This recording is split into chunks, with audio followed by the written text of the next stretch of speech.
Hey, what's going on everyone? Turbo here, and today I got a new series for you guys. It's going to be Forza Motorsports 5 tips and tricks, because in my opinion everyone could use some tips and tricks and improve their racing.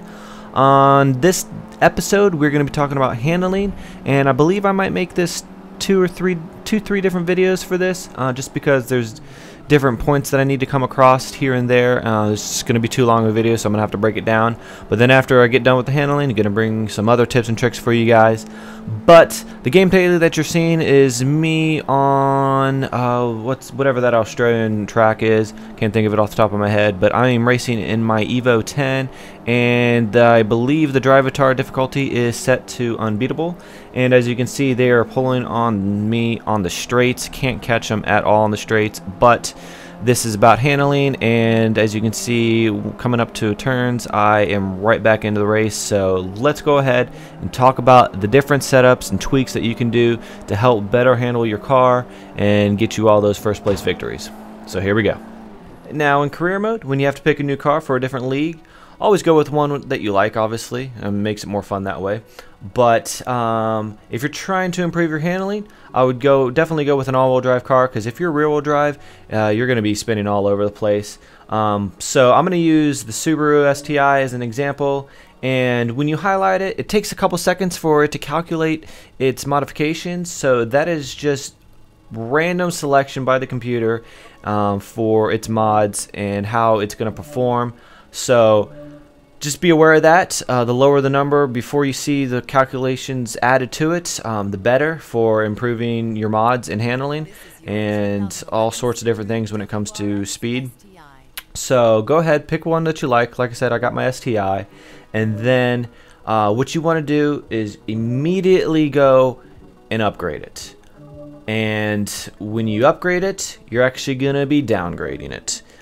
Take every single part off of your engine and get it back down, your engine back down to bone stock, and then go into your braking, suspension, drivetrain, all that stuff. And you want to basically pick the best part that you can, especially brakes. It's really important, especially in the next video that I want to bring you guys. I'm going to go over the tunes. It's very important. You want to get the best part for all of these, and you'll understand why in a second. It's very important to your handling. Also, tires are extremely important when it comes to your handling. But for this case, I'm not going to upgrade to race tires just because this car is all-wheel drive and I can get away with these tires here. Yeah, I'm not going to have as much grip, but like I said, it is all-wheel drive, so that's going to help. And going straight into the tires, we're still talking about this here. I'm actually going to downgrade my front tires and not making them as wide, because as you can see, my class level drops. And then I'm actually going to make my rear tire a little bit bigger, and it doesn't move at all. So I kind of get a little equal compromise there. But that's what I'm going to do with my tires. You guys can tweak with that if you want to. I just know bigger tires, more grip. And one last little thing here, I am actually going to add a rear spoiler to this car. It doesn't really need it, but as you can see, it drops my class level some more again. So that gives me more room to play with when I want to go put some engine modifications to it. And also, it's going to give me a little bit more traction on my rear end, so I'm not going to be sliding out as much. But again, don't really have to worry too much about it. I'm basically doing this just to de-level my class a little bit more, so I can put a little bit more engine modifications in it, like I said. So with all the handling modifications done, let's go into the engine mods. And the first thing I always go to is cams. I love cams. It gives you a great amount of horsepower, and also you can rev your engine out much longer than the other opponents, and that gives you just a little bit more of an edge, just because you can rev that out and you don't have to shift nearly as much, and they'll be shifting and you'll be blowing right by them. So I go with cams, and as you can see, my class level is close to that 600 mark, but not quite there, so I can do a little bit more. So this is where it gets a little tricky. What you want to do is you want to play with this a little bit. I'm actually going to go with a new intercooler, and I'm going to use this as a perfect example. If I get the best intercooler here, as you can see, it's going to give me 15 more horsepower, and only increase my class level 10 points.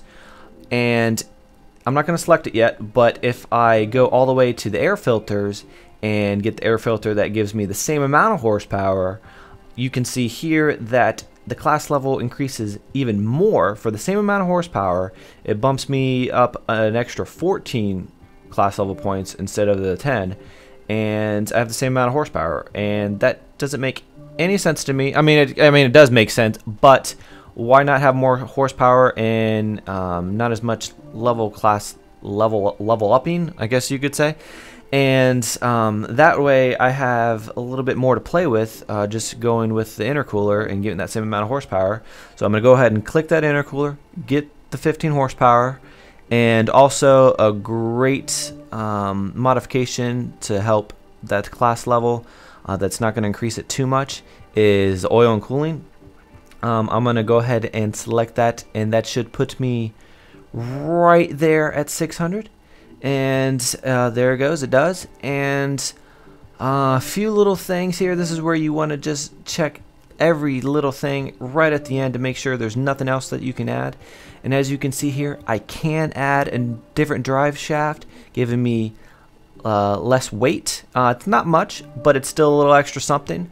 So with all those attachments or modifications, I don't know why I keep saying attachments, they're modifications. All those modifications, you have a great handling class setup.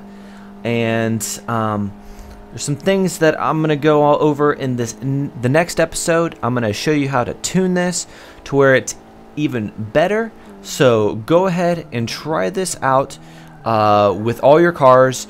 It doesn't just have to be the Subaru. Try it out. I guarantee your car will handle better, and your performance and winnings will improve, and more than likely you're going to have to up the difficulty for your drivatars so you can get more money there in the end. So if you guys enjoyed this video, it would really help me out to go ahead and leave a like or comment, favorite if you want. I really appreciate it. And like I said, I got more episodes coming. I can't wait to bring all my knowledge to you guys about Forza Motorsports. I've been addicted to this game for quite some time, all the way back in Forza 2. So I've enjoyed my time with you guys, and again, I hope this really helps you out. Like I said, my name is BadTwinTurbo, and I appreciate you guys watching, and I'll catch you guys in the next episode. Later.